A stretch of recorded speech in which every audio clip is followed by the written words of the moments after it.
Okay. Show me. Sometimes that is better. Welcome to the Prairie Land Paranormal Podcast. Be sure you never, ever scream. A podcast where we will explore the dark corners of our world, the weird, the creepy, and the strange. There are no accidents, no coincidences. I am your host, Eric Carrier. The boogeyman is real. And they mostly come at night. My co-host is Jessica Carrier. Now come out wherever you are. Thank you for joining us for a journey into the unknown. Be one of us. Let's get started with today's show.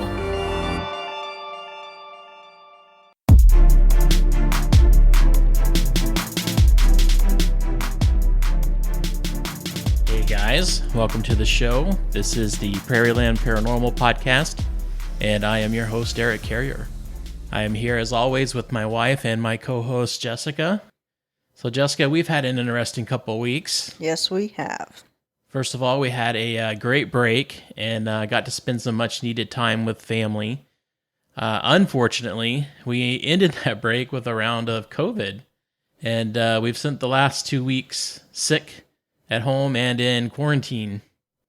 We appreciate you guys giving us the leeway to take a few extra weeks off and to get well before coming back and starting the program back up again. And Yes, you would not have wanted to listen to us on COVID. no, it would have been nothing but coughing for an hour. And stuffy noses.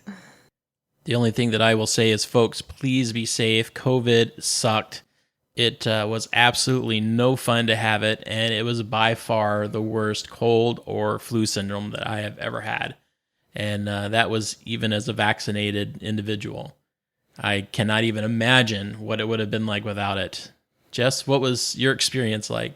It was like being run over by a truck and completely exhausted. As you can tell, our voices are probably still being a little affected by this.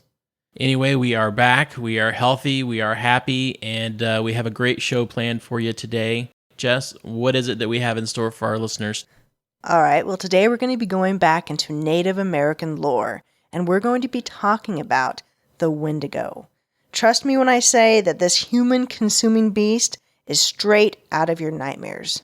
Nothing wrong with a little nightmare fuel, right? Right. If you are a new listener and you're here for the first time, welcome. If you've been around for a while, welcome back. We know that there are a lot of podcasts out there that are competing for your time, and we are grateful that you are giving that time to us. As podcasters, we do need your support to keep producing the content that we do. Jessica, how can our listeners help support our show? If you would like to support our podcast, here are a few ways you can do that. First, you can continue to share our show. This is by far the most important thing that you can do to help our show grow. Indie shows like ours only survive by word of mouth, so please share it with everyone. Second, you can continue to vote for us on the Paranormality Magazine Paranormal Top 25. Please keep voting for us each and every month at paranormalityradio.com. This is amazing and free exposure for the show, and we are currently listed there at number 5. Thank you again to all of you who have been supporting us and voting for us. Yes, thank you. We really appreciate it. Third, if you'd like to support the show financially, you can support our merch store, which is open and live on our website. Fourth, if you would like to support a worthy cause, you can leave us a tip. Those tips will be donated to Operation Underground Railroad. This organization rescues children around the world from sex trafficking and from sexual exploitation. We hope that you will join us in supporting this organization, and to show our own support, we will be matching the total donations for the month up to $50. Another way that you can support our show is to come and hang out with us on social media. We have accounts on Facebook, Twitter, Instagram, and YouTube, and love to hang out and meet you guys there. All of those accounts and our merch store can be accessed through our website at www.prairielandparanormalpodcast.com. Lastly, we have been nominated as one of the best new podcasts of the year. This award is sponsored by Paranormality Magazine. This is very exciting, and we would love to win this. You can vote for us at www.paranormalitymag.com. Voting started on August 1st and continues until September 30th at midnight Eastern Standard Time. You can vote once per email address. Jess, is there anything else? Nope. Okay, let's get started with today's show.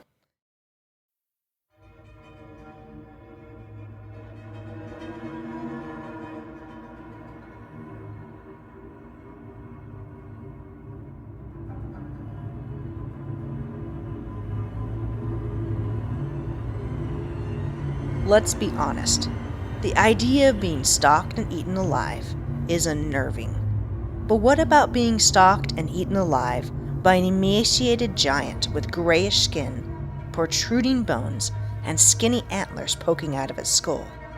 The Wendigo, a creature with superhuman strength and hearing, does just this. And unfortunately, the real bad news is that human flesh is its favorite kind. So what is a Wendigo? A Wendigo is a supernatural being belonging to the supernatural traditions of the Algoquuin tribes of the First Nations in North America. Wendigos are powerful monsters that stalk, kill, and eat people. For reference, think werewolf on steroids. They are stronger than a grizzly bear and run faster than any human being. A Wendigo's appetite is insatiable. Indeed, the more it eats, the hungrier it gets, and anyone unlucky enough to encounter a Wendigo risks being devoured alive, or even worse, turning into one. The Algonquin are the largest Aboriginal language group in Canada. Not surprisingly then, there are hundreds of variations of the stories, and at least 45 recorded variations of the word Wendigo. Just like its name, its description and characteristics are also varied. Generally, Wendigos stand more than 6 meters tall, resembling a walking corpse that smells like rotting meat. Sometimes it is characterized as having stringy hair and a heart of ice. Some say that it can even breathe fire. There are some tribes who describe the Wendigo as exceptionally thin, with a skull and skeleton pushing through its ash-colored, mummy-like skin. Other tribes tell stories of a Wendigo who is a well-nourished giant that gets larger the more it eats.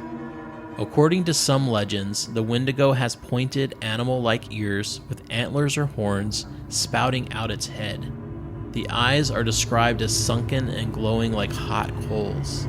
The teeth are sharp and pointy, and it smells very bad. This is due to not only having bad body odor, but also terrible breath. There are those who describe it as flying on the winds of a blizzard or walking calmly on the water without sinking. The Wendigo's senses are heightened. They have exceptional eyesight, hearing, and a sense of smell. They have extreme stamina to stalk, overpower, and devour their victims. In other words, if you encounter one of these things, there is no way you're getting away.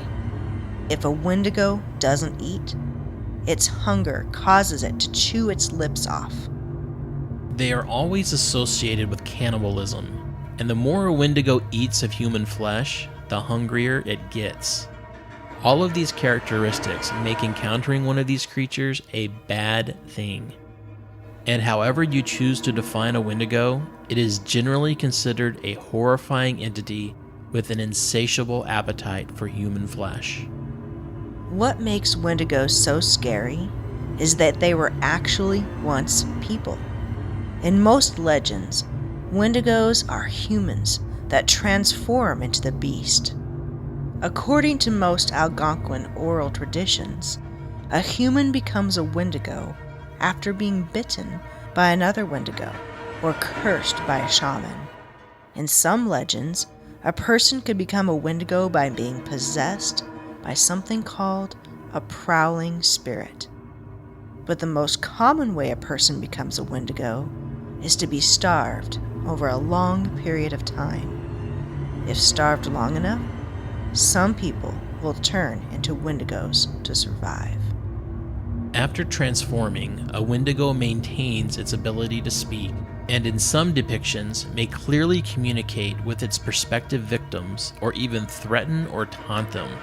A story collected in the early 20th century by Lottie Chicago Martson, an ethnographer of the Chippewas and Rama First Nations, exhibits this. One time, long ago, a big Wendigo stole an Indian boy, but the boy was too thin, so the Wendigo didn't eat him up right away, but he traveled with the Indian boy, waiting for him till he'd get fat. The Wendigo had a knife, and he'd cut the boy on the hand to see if he was fat enough to eat. But the boy didn't get fat. They traveled too much. One day, they came to an Indian village, and the Wendigo sent the boy to the Indian village to get some things for him to eat. He just gave the boy so much time to go there and back. The boy told the Indians that the Wendigo was near them, and showed them his hand where the Wendigo cut him to see if he was fat enough to eat. They heard the Wendigo calling the boy. He said to the boy, "Hurry up. Don't tell lies to those Indians." All of these Indians went to where the Wendigo was and cut off his legs. They went back again to see if he was dead. He wasn't dead. He was eating the juice marrow from the inside of the bones of his legs that were cut off. The Indians asked the Wendigo if there was any fat on them. He said, "You bet there is. I've eaten lots of Indians. No wonder they are fat." The Indians then killed him and cut him into pieces. The end of this giant Wendigo. Wendigos are also said to be able to accurately mimic the voices of humans, often drawing humans into the forest unexpectedly. Various indigenous traditions consider Wendigos dangerous, not only because of their thirst for blood, but because they have the ability to infect otherwise healthy people and communities with evil. Some tribes consider the Wendigo to be the spirit of winter and a symbol of the dangers of selfishness.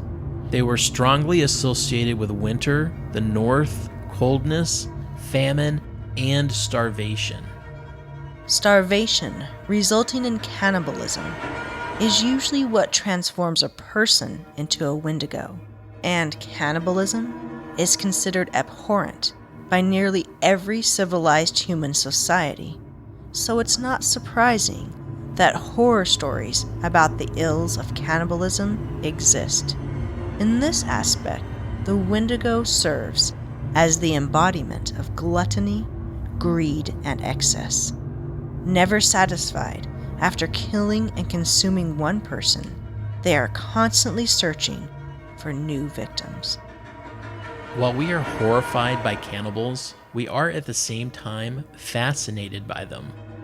Greek mythology starts off with the Titan Kronos, routinely eating his children until one of them, Zeus, manages to survive long enough to kill him. In Shakespeare's tragedy, Titus Andronicus, the title character, serves his enemy, Tamora, her own sons cooked in a meat pie. In 1875, Mark Twain wrote a humorous story called Cannibals in the Car, which is about a group of civilized businessmen who, after their train becomes snowbound, debate logically about which of them deserves to be killed and eaten so that the others may survive. Let's not forget the true tales of survival cannibalism, such as the Donner Party, the Siege of Leningrad, and the Uruguay rugby team that crashed in the Andes in 1972. The horror humor trend of cannibalism lives on today, with popular movies like Soylent Green, Eating Raoul, Ravenous, and of course, Hollywood's most popular cannibal, Hannibal Lecter. But the Wendigo legend is far more than the Algoquuin idea of entertainment. The origin of the Wendigo legend fades far back into the prehistory oral traditions of the Algonquin. The first known written account of this legendary creature was by Paul Lejeune, a Jesuit missionary serving in Quebec in the early 17th century. In 1636, Father Paul sent a dispatch to his superiors in Rome complaining about a local native woman who, in a spiritual trance, warned that an Achin was coming to attack a nearby village. The priest informed his superiors that an Achin was a sort of werewolf. In a report to his superiors in Paris in 1636, Lejeune wrote, "This devilish woman added that the Wendigo had eaten some Atikamekw. These are the tribes that live north of the river that is called Three Rivers, and that he would eat a great many more of them if he were not called elsewhere. But that Achin, sort of a werewolf, would come in his place to devour them, even up to the French fort, that he would slaughter the French themselves." Father Lejeune's report demonstrates that the 17th century Europeans believed in evil supernatural spirits just as strongly as their First Nation contemporaries. Missionaries in what became Canada continued to report legends of the Wendigo well into the 20th century. Stories could also be found on the western frontier in the 1800s among Plains indigenous peoples and employees of the Hudson Bay Company. Some Hudson Bay Company traders' records describe encounters with indigenous spiritual leaders claiming to descend into fits of religious passion. Indigenous peoples often accuse these people of being Wendigos. Hudson Bay Company traders sometimes describe them as mad. In some cases, community members or relatives of the accused killed the suspected Wendigo as a precaution. In one example, 3 men killed Cree spiritual leader Abishabas after he became greedy and killed an indigenous family, which led others to believe that he was a Wendigo. The first English record of the Wendigo came from James Isham, a Hudson Bay Company employee who was stationed at York Factory, now Manitoba, from 1743 to 1749. Isham kept a journal of his experiences and eventually published his notes as observations of Hudson Bay. Among the Cree words included in his letters was the noun wit tiko, which Isham translated to mean the devil. One written account dates to 1823, when Major H. Long, a scout for the United States Army, made an excursion into Native territory near Lake of the Woods, Ontario.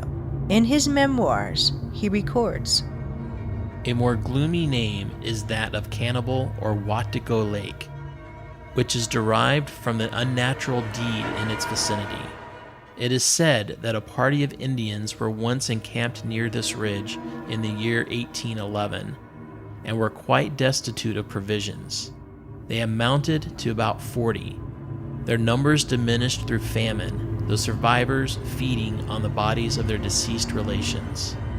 Finally, there remained but one woman who had subsisted on the bodies of her own husband and children, whom she had killed for this purpose. She was afterward met by another party of Indians who, sharing in the common belief that those who once fed on human flesh always hunger for it, put an end to her existence. It is interesting to note that the Native Americans did not see cannibalism as a desperate act of a sane person, but as a chronic disease of a deranged person. At first, white people scoffed at this notion, but by the late 19th century, scientists were beginning to notice that symptoms like depression, loss of appetite, and fear of turning into a Wendigo were consistent in many First Nations patients. They also noticed that these symptoms were almost always triggered by an extended period of starvation and isolation in the wilderness.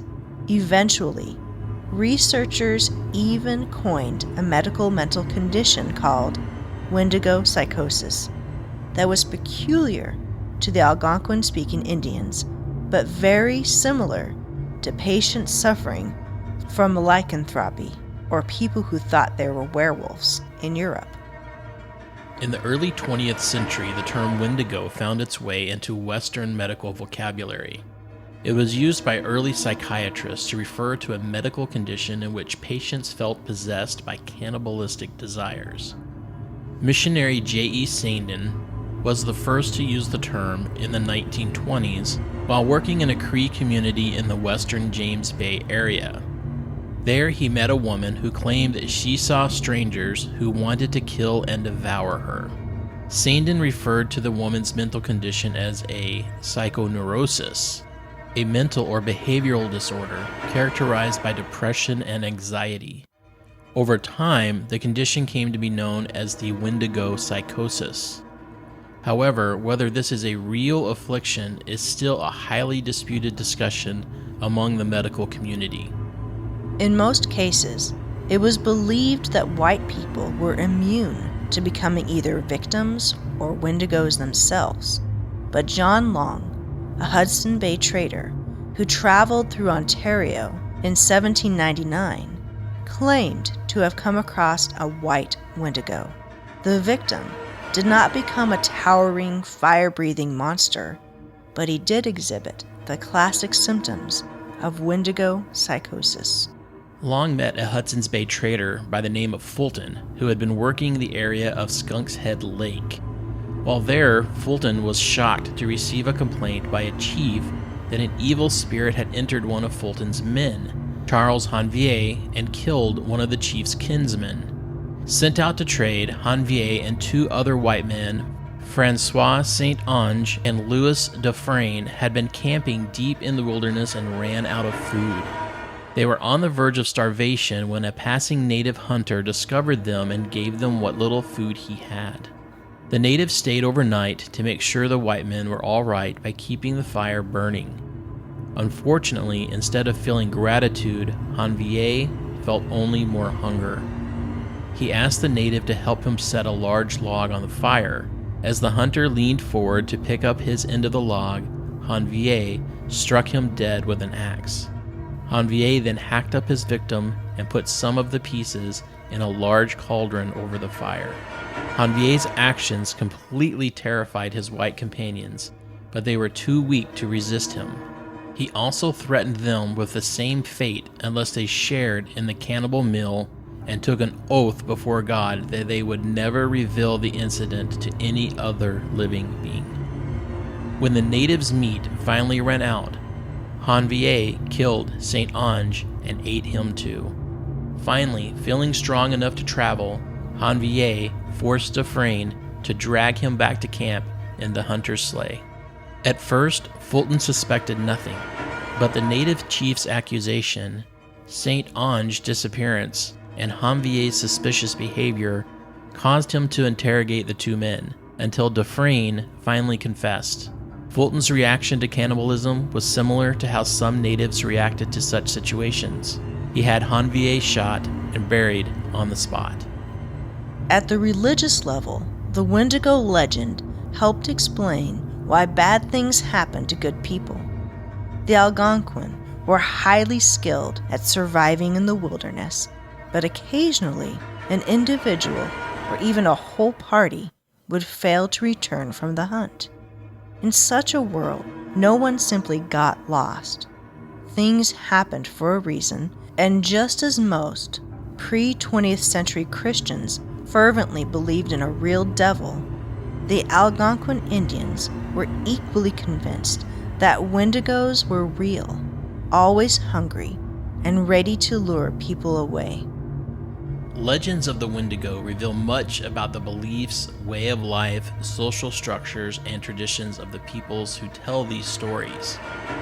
For some, Wendigo legends serve as reminders of the importance of community, and more importantly, about what can happen when individuals are left outside of the community. One recipe for creating a Wendigo, extreme hunger, cold, and isolation, were ever-present and threatening facts of the life of many First Nations people living in the northern boreal forests. In fact, most Wendigo stories begin with an individual or small group trapped in the wilderness without food for an extended period of time, alone and in the cold. Wendigos were said to kill lonely travelers or a member of a group and take on their personality temporarily, before eventually killing other humans it encountered. Similarly, a Wendigo's legendary greed represented attitudes about sharing in many indigenous cultures. In the wilderness, human survival often depends on communal cooperation and the sharing of food and possessions. Any individual who refused to share local resources, especially in times of great deprivation, was considered a monster. The creature has also come to serve as a metaphor for the injustices that indigenous people have faced. The 1999 horror film Ravenous is an illustration of this, equating the cannibal monster to American colonialism and manifest destiny. This movie features a character, a cannibal, who articulates that expansion brings displacement and destruction as side effects, explaining that manifest destiny and Western expansion will bring thousands of gold-hungry Americans over the mountains in search of new lives. This country is seeking to be whole, he says, stretching out its arms and consuming all it can, and we merely follow. At the practical level, the Wendigo was a boogeyman, used by parents to keep their children from wandering too far from home. Like Grimm Brothers fairy tales, many Wendigo legends begin with someone wandering off too far in the woods and coming face to face with their worst nightmare. Children are told to stay close to home, or the Wendigo would get them. At a materialistic level, the Wendigo legend explained why cannibalism occurred. The Algonquin and other natives lived in an extremely harsh environment. Starvation, especially during the winter months, was a fact of life. After weeks of suffering, occasionally one or sometimes a group of people would resort to cannibalism to survive. This, of course, made the Wendigo the perfect metaphor and the perfect scapegoat for many of societal's ills. The quintessential boogeyman who is the scapegoat for all of life's traumatic circumstances that can't be answered in a more logical way. For these societies, the Wendigo is how they dealt with these harsh realities of life.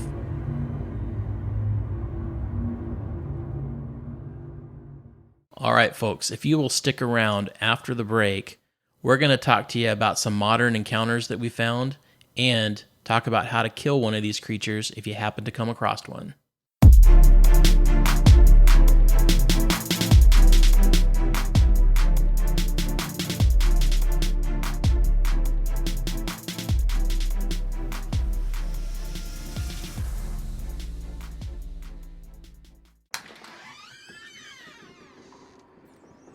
Hello, friends. Jimmy Horrors here from the Night's End podcast. Do you want a delicious story to keep you up at night? Well then, make sure you take the right door on your way down, as the others could lead to your immediate death. Just search the Night's End podcast on all major podcast platforms and be sure to bring a sacrifice for my things. Trust me, you don't want to see them cranky.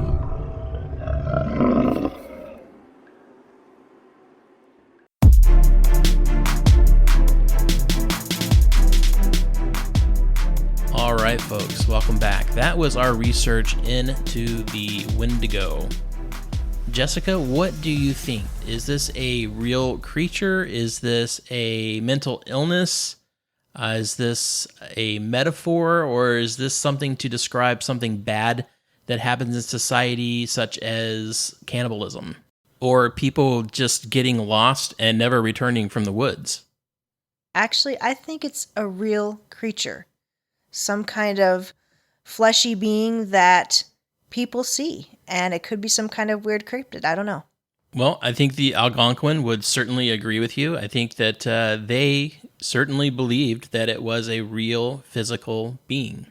But they also described it as almost a possession, like a person that has been possessed and then changed. Well, even if it is a person that's changed, it is a real physical being, is it not? That's true.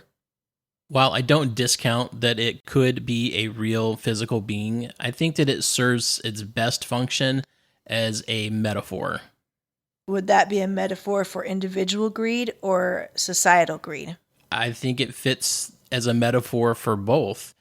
Individually, a person who doesn't share what they have was considered to be a monster.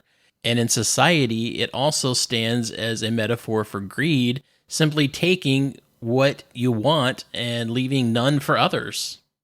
But I also accept that it's a cultural metaphor. I mean, it's a very convenient thing for moms to say, don't go out into the woods, the Wendigo will get you, right? Yeah, I wish I knew about that when my kids were little, right? It serves as a way for moms to protect their kids. It also serves as a way to kind of culturally define things that happen that are not always good. Things like cannibalism and starvation and fear and Isolation. isolation. Depression. And I believe that those things can potentially manifest physically. Like a poltergeist. Yeah, kind of like a poltergeist, where it's not really a physical being, but it's a manifestation of energy brought about by Fear, depression, anxiety, separation, starvation, and or teenage angst. Yeah, absolutely. I think it also serves as a metaphor for mental illness. I think that especially in ancient days where we didn't really have good mental illness diagnosis or understanding, that it's easy to take these people who seem a little wild and a little crazy and simply say, it's a Wendigo. I don't know if people were just a little bit wild and crazy. They were actually eating people, weren't they? Well, I mean, it was under circumstances of deep starvation and survival of the fittest and necessity.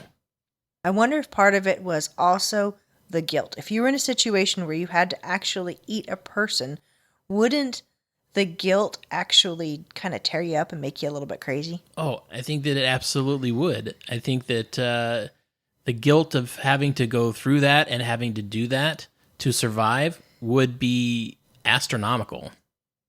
Kind of a survivor's guilt type situation. Oh, PTSD for sure. But PTSD or not, in this type of situation, I am eating you first. I don't think so. I got too much grizzle.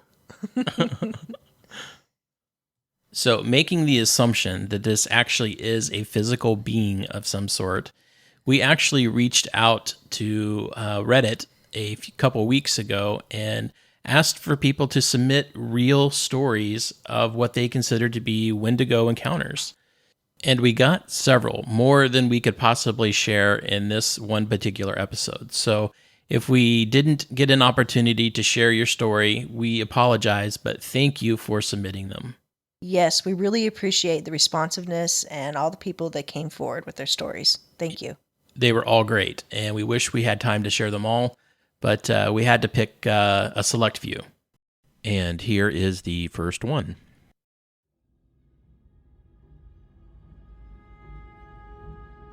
My wife and I have been running the rat race for years. With a family, a house in the city, 2 dogs, a cat, the stereotypical American dream. But the city took its toll. The neighborhood got worse, the crime rose, and we found ourselves looking for a way out. Our opportunity came when I was offered a new job out of state. It was a great career move, but didn't want to move to a new city just to have the same problems again. So we started looking around and found a great mountain community about an hour and a half from the job, and a great ranch-style house with a big back porch, windows everywhere, and a lot of property. The backyard has a big grassy area and a creek that cuts the property in half. Then acres of woods beyond. It's huge. The house is more than twice the size of our house in the city and all updated and has no neighbors within a mile. It's a radical change from the life we lived in the city, but best of all, it was less than half of what we were paying for our old house. The house was a foreclosure, and when we asked the listing agent about it, he simply said the old family had abandoned the property. We really didn't think anything of it. The first 3 months were uneventful, with us settling into our new life, the kids getting used to the new school and new friends, and most of all, us getting used to the big house and property. But then the weather turned cold, and things started to get weird on the property. It started with noises from the back property, things we chalked up to being in the woods. Then the motion lights around the house started going off randomly. Once again, we just chalked it up to being in the woods. But last night, it all changed. Last night was the most terrifying night of my life. One of the dogs was at the back door whining and scratching. I assumed he needed to go to the bathroom, so I grabbed my flashlight and walked out the back door. Instantly, something felt off. The dog bolted for the back property, growling and snarling. It was a cold night, about 30 degrees, but the dog plunged straight into the creek and out the other bank, running off into the woods into the back of the property. Flashlight bouncing, I ran after him, calling his name. I got to the creek and made my way across the makeshift bridge, trying desperately to follow him. I could hear the dog growling and barking from somewhere up ahead, and I pushed further away from the safety of the house and deeper into the woods. That's when I heard it, a shriek like I'd never heard before in my life. It was a mix of a moaning wail and metal on metal. It echoed through the trees and froze me in my tracks. My dog bounded its way back to me and cowered behind me. I turned around and could just make out the warm glow of the house behind me and the cold dark ahead of me. I swung my flashlight around, wildly looking for the source of the noise, and that's when I heard an even more terrifying noise. Out of the cold silence, my wife's voice floated all around me. "Babe," the voice called out. I whipped back around and could just barely make out the image of my wife safely inside our house. The voice called out again. "Babe, I'm right here," came the voice from deeper into the woods. Then came another voice, just as clear as the other. It was my dad's voice. "Come out here," it called. I swung the flashlight around again, and this time caught the briefest glint of light bouncing off its eyes. The creature was in my beam of light for barely a second, but it was maybe 6 feet and ashen white. It had long, spindly fingers that grasped the trunk of the pine tree, and then it was gone. I turned back and ran towards the house. I ran headlong into the icy creek and stumbled. My dog ran past me, making it back to the yard and up to the porch. I dug my hands into the freezing, muddy bank and pulled myself out, not stopping to look back. When I reached the porch, I scrambled inside. My wife ran over to me, asking what had happened. I shook my head. I'm not certain myself what happened. I had a growing sense of dread tonight as the sun began to fall. We kept the dogs inside, and I haven't dared to look out the back. But as I sit here typing one by one, my motion lights in the backyard keep going on.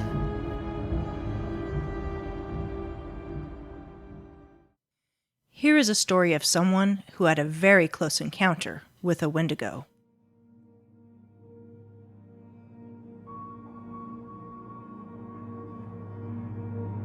Well, I'm not sure if it was a Wendigo, but here it is. Me, my brothers, my dad and my mom and grandma always went up to this Airbnb up in the mountains every year. It was a forest that was always snowy. We stayed there for 1 to 3 weeks each time. One day, I woke up in the middle of the night. I felt weird. Not cold, not too hot, not scared, but not comfortable with how I was feeling. I went downstairs into the huge living room. The living room had these huge windows that went almost all the way up to the ceiling and down to the floor.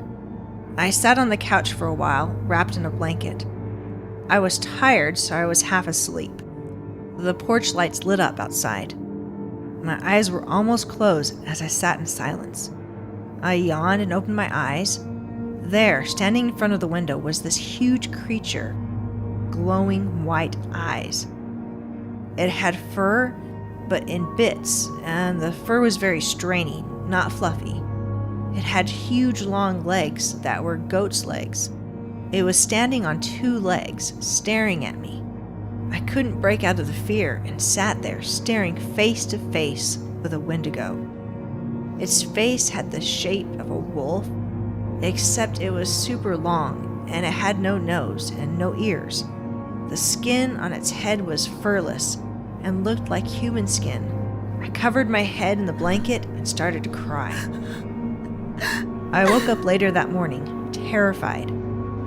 I don't know if it was just me hallucinating or not, but it was creepy. Here is a story that shows that the Wendigo might be able to hypnotize people.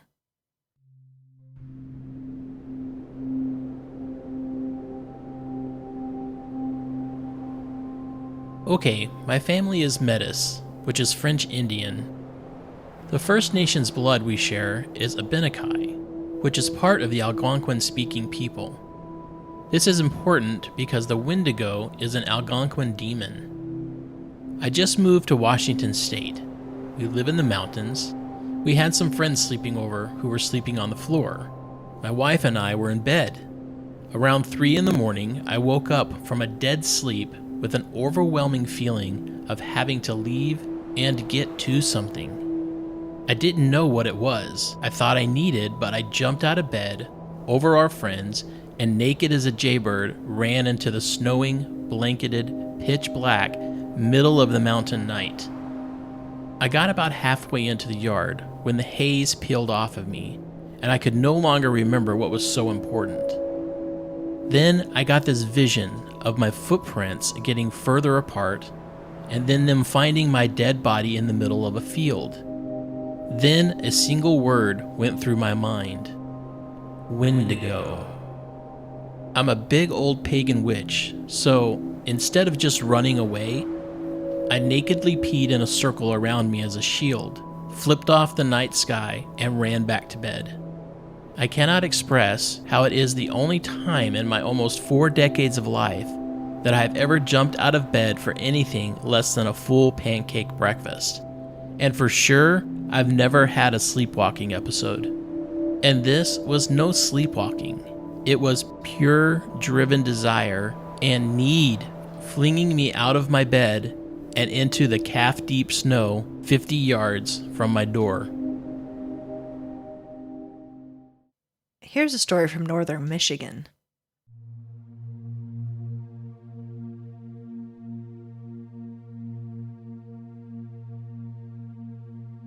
I live in the northern part of Michigan, and I used to live with my ex-boyfriend's family, and they've always believed in things like the Wendy Boys, as they are native and also live on native lands.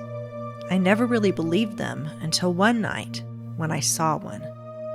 My ex and I were driving back from a party in the next town, and we finally got to the road his house was on, which was a dead end. We were probably 150 feet away from the end of the road when I spotted what I thought was a deer. I got excited because I love deer, but when we got closer, about 50 feet away, I could see it was not what I thought. It was about 7 feet tall and standing on its hind legs. Its head looked larger and its snout stretched. The fur was matted and chunks of it were missing. You could see its rib cage, it was so skinny. And it had almost human hands, with claws a foot long. But the most terrifying thing about it was the way it turned its head and looked at us. Its eyes beamed a bright yellow from the headlights hitting them, and it just stood there looking at us. I felt my whole body go cold as this thing stared at us. I couldn't move or look away. The only thing I could say was, "What is that?" My ex eventually snapped out of it and put the Jeep into reverse all the way back out of his road.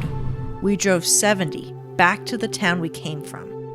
We ended up meeting with my best friend, and I was telling her I had seen something out by the house. And before I could explain what I saw, she explained it to a T, saying that she'd seen one passing the road we lived on before.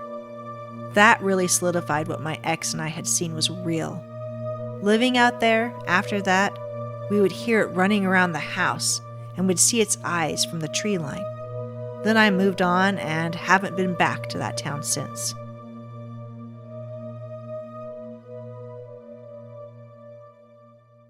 Here is another story out of Michigan that shows that Wendigos may be able to mimic voices.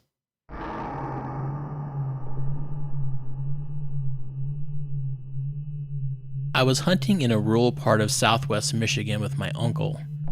The area was a big clearing with trees all around it. You could see clearly across the whole thing. We were sitting on one end of the clearing just inside the tree line.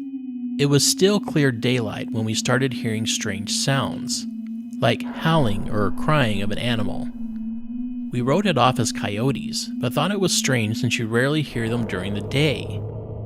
After an hour or two of sitting there, the sun was just getting low, and I saw trees rustling across the field. My uncle had fallen asleep in his hunting chair next to me, but I was awake and alert. I saw a large figure moving slowly through the trees. It was as tall as the trees around it, so I would guess about 15 feet or more. Once it got to a spot with thinner trees, I got a good look at it. It walked upright and had long, thin arms that nearly drug the ground as it walked. Its skin was dark gray, and its face was dirty white. Its face resembled that of a deer, but it was mostly skull, with little flesh on it at all, and it had 2 huge antlers on its head. It didn't seem to notice us as it walked from one side of the clearing to the other. I watched silently and observed it as it went. I wasn't scared, just fascinated. I thought about waking my uncle to see if I was really seeing this, but didn't want to make any noise that would cause it to notice us. So I just watched as it disappeared through the trees on the other side. The issue, I later realized, was that the path back to the truck was directly through those same woods it just went into. So once it was dark, I woke up my uncle and we pulled out our headlamps and started our trek out of the woods. I was kind of paranoid at this point because of my encounter earlier in the day. The walk back seemed to be uneventful until we had almost made it completely out and to the truck. We were both walking along the narrow path when we heard a young girl's voice say, "Do you want to play?" I knew he heard it too because we both stopped walking and just looked at each other.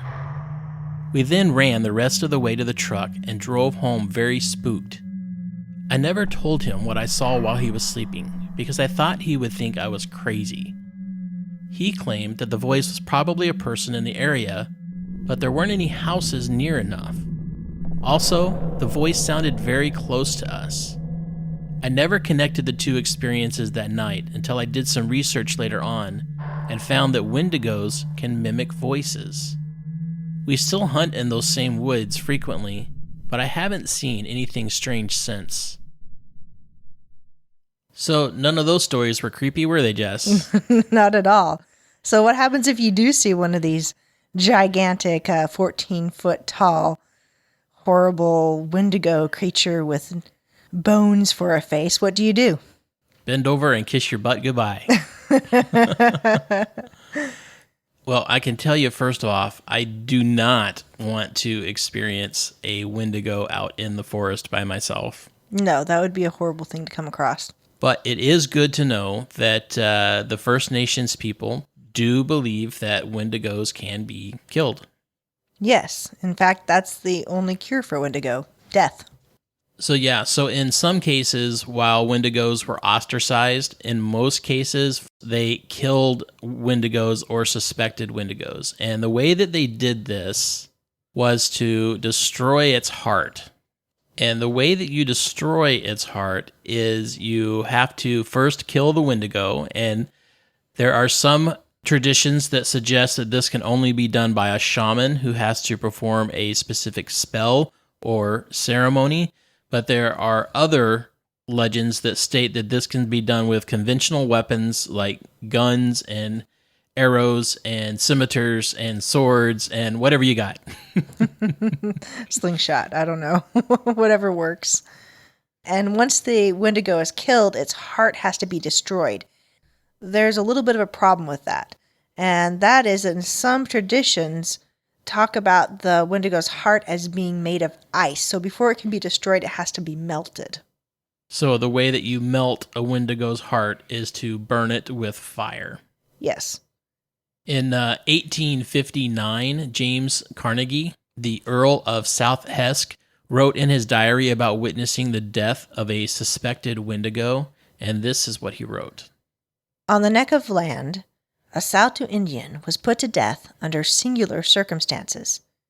Being affected by some sort of madness, and spoke to no one, and apparently ate nothing for a month, his tribe took the idea that he was a cannibal, and after wounding him severely, they buried him before life was extinct. Many hours later, the unhappy wretch was heard moving in his grave, so they dug him up and burned him to ashes. For that poor fellow's sake, let's hope that he really was a Wendigo, because that sounds awful. That would be, yes. I really hope he was a Wendigo. All right, folks, that is going to bring us to the end of this episode. So, what do you think? Is the Wendigo a real creature, hunting, stalking, and consuming human flesh? Is it a modern metaphor of excess? Or is it a catch-all for ancient forms of psychosis and mental illness? If you've had an experience of what you think might be a Wendigo, we would love to hear from you. We would love to hear from you. We would love to hear your stories and maybe talk to you. We'd love to share your story. All right, folks, we will see you next time. And remember, we are what we eat. All right, folks, that's the end of this episode. Thank you for joining us. We appreciate you listening. If you have enjoyed the show, please consider subscribing through your favorite podcast player. You can find us on Facebook, Twitter, Instagram, and YouTube. And remember that if you've had a paranormal experience that you would like to share, you can email us at prairielandparanormalpodcast@gmail.com, or you can submit that experience through our website at www.prairielandparanormalpodcast.com. So, until next time, remember, don't be normal when you can be paranormal.